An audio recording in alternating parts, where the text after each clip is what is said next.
भी एक संदेश देती तस्वीर है कि अगर मुख्यमंत्री भजनलाल शर्मा और प्रधानमंत्री नरेंद्र मोदी आगे बढ़ेंगे तो उनसे पहले महिलाएं आगे बढ़ेंगी। पहले महिलाएं चल रही हैं कलश लेकर और उसके पीछे पीछे प्रधानमंत्री चल रहे हैं। पहले महिलाएं बढ़ रही हैं आगे और उसके पीछे पीछे मुख्यमंत्री भजनलाल शर्मा हाथ जोड़कर अभिवादन करते हुए आगे बढ़ रहे हैं। यह दर्शाता है कि कैसे बीजेपी सरकार न केवल ईआरसीपी, न केवल पीकेसी, न केवल सड़क और रेल परियोजना बल्कि नारी शक्ति वंदन की केवल बात नहीं करती बल्कि संदेश भी देती है। और ये है भारतीय जनता पार्टी का और वर्तमान सरकार का, भजनलाल सरकार और मोदी सरकार का नारी शक्ति वंदन का एक माध्यम, दिखाने का एक माध्यम कि पहले नारी है और उसके बाद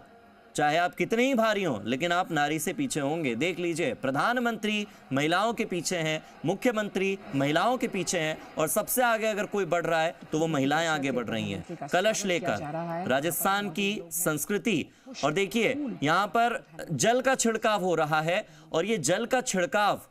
आप समझिए कि जब पानी की सौगात मिलेगी तो ये जो जल का छिड़काव करने वाले लोग हैं, कोई अपने साथ गंगा जल लेकर आया है, कोई अपने साथ नर्मदा माँ का जल लेकर आया है और वो छिड़क रहा है इन लोगों पर, दिखाने की कोशिश कर रहा है कि देखिए आपने पवित्र कर दिया है इस धरती को। और साथ ही इस ईआरसीपी की परियोजना से 17 सालों के इंतजार के बाद जब यह सपना साकार होगा तो निश्चित तौर पर यह पूरा पूर्वी राजस्थान पवित्र हो जाएगा उस जल से, उस नदी के जल से जिस जल का इंतजार सालों से नहीं दशकों से किया जा रहा था। और देखिए ये यहाँ पर पानी की बौछार हो रही है, इसी के साथ फूलों की बारिश हो रही है और महिलाएं जो हैं वो आगे बढ़ रही हैं, पुष्प वर्षा लगातार हो रही है। इसी बीच जी राजस्थान जिन तस्वीरों का वादा सुबह से आपके साथ कर रहा था, हम सुबह से आपके साथ बैठे थे और आपको बता रहे थे कि आपको पल पल की तस्वीर दिखाएंगे, पल पल की अपडेट बताएंगे, हर तस्वीर से रूबरू करवाएंगे,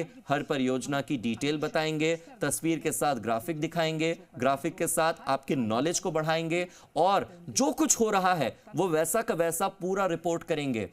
जयपुर एयरपोर्ट पर मेरे सहयोगी थे, उन्होंने आप तक तस्वीर पहुंचाई। दादिया के सभा स्थल पर इस वक्त मेरे दो सहयोगी मौजूद हैं, दोनों के दोनों अलग अलग कैमरों से अलग अलग तस्वीरें आपको दिखा रहे हैं। कुछ हैं जो बिल्कुल प्रधानमंत्री के कारकेट के साथ चल रहे हैं, विष्णु वहां पर मौजूद हैं, दिनेश वहां पर मौजूद हैं, शशि मोहन की मौजूदगी है, सभी लोग आपको ये तस्वीरें पहुंचा रहे हैं अलग अलग कैमरों से।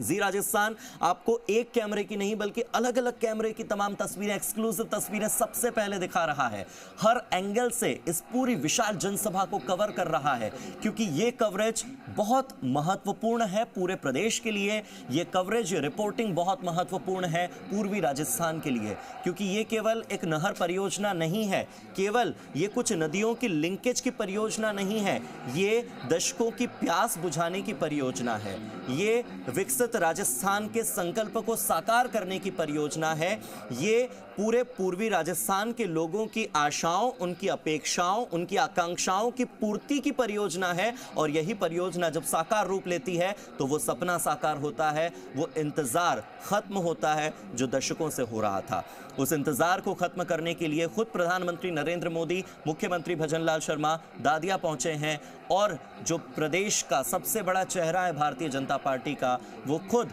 अभिवादन करते हुए, हाथ जोड़ते हुए ये कह रहा है कि आपका सपना साकार हुआ, आपका इंतजार खत्म हुआ। ईआरसीपी अब केवल आस नहीं, केवल अपेक्षा नहीं, केवल आकांक्षा नहीं, ये केवल उम्मीद नहीं बल्कि धरातल पर साकार होने वाला, हकीकत बनने वाला एक ऐसा प्रोजेक्ट है जो आपके घर तक पहुंचेगा, आपके घरों के नल तक पहुंचेगा और हर नदी का पानी जब आपके घर तक पहुंचेगा तो वो सबकी प्यास बुझाएगा जो इतने सालों से इस इंतज़ार में थे कि गला सूख रहा है, फसलों को पानी नहीं मिल पा रहा है, किसान आत्महत्या कर रहे थे क्योंकि जब पानी नहीं मिलता था और फसल खराब होती थी तो किसान रोते थे, परेशान होते थे। अब किसानों की आत्महत्या में कमी आएगी, किसानों के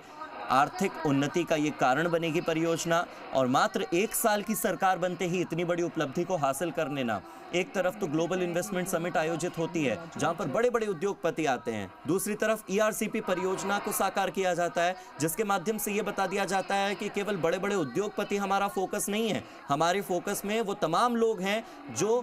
पानी की अपेक्षा रखते हैं। और पानी की अपेक्षा हर कोई रखता है, चाहे अमीर हो, चाहे गरीब हो, चाहे किसी भी धर्म जाति का व्यक्ति हो, बगैर किसी